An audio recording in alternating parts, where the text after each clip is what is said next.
আমরা মহানবীর নামাজ নিলাম, দাড়ি নিলাম, টুপি নিলাম, পাঞ্জাবি পায়জামা নিলাম, কিন্তু স্বভাব নিতে পারলাম না। আমরা বাহিরকে সুন্নত বানালাম, কিন্তু ভেতরটা রয়ে গেল আগেরই মতো অশান্ত, অহংকারে ভরা, আত্মমগ্ন। যার উম্মত বলে দাবি করি তিনি তো ছিলেন নিঃসঙ্গতার প্রতীক।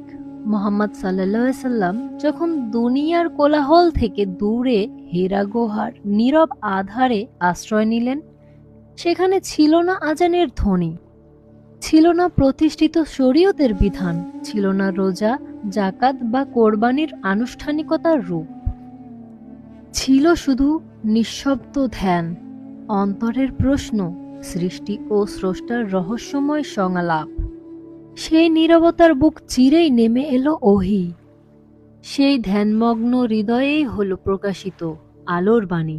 সেই নির্জন রাতেই সাক্ষাৎ মিলল জিব্রাইলের, আর মানবতার জন্য নাজিল হলো কোরআন।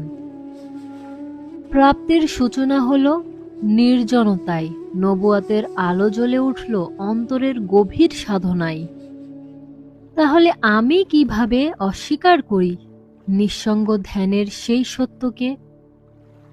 কিভাবে ত্যাগ করি অন্তরের সেই সফর যেখানে মানুষ একা হয়ে আল্লাহর সামনে দাঁড়ায়?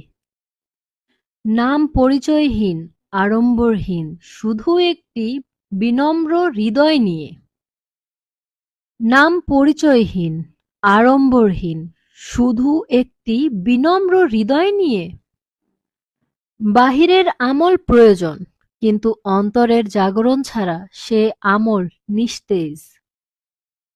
হেরা আমাদের শেখায় প্রথম বিপ্লব ঘটে ভেতরে, প্রথম ওহী নেমে আসে হৃদয়ে, প্রথম পরিবর্তন শুরু হয় নিজের সত্তার গভীরে। যে হেরা ভুলে যায় সে বাহিরের ধর্ম রাখে, কিন্তু ভেতরের আলো জ্বালাতে পারে না।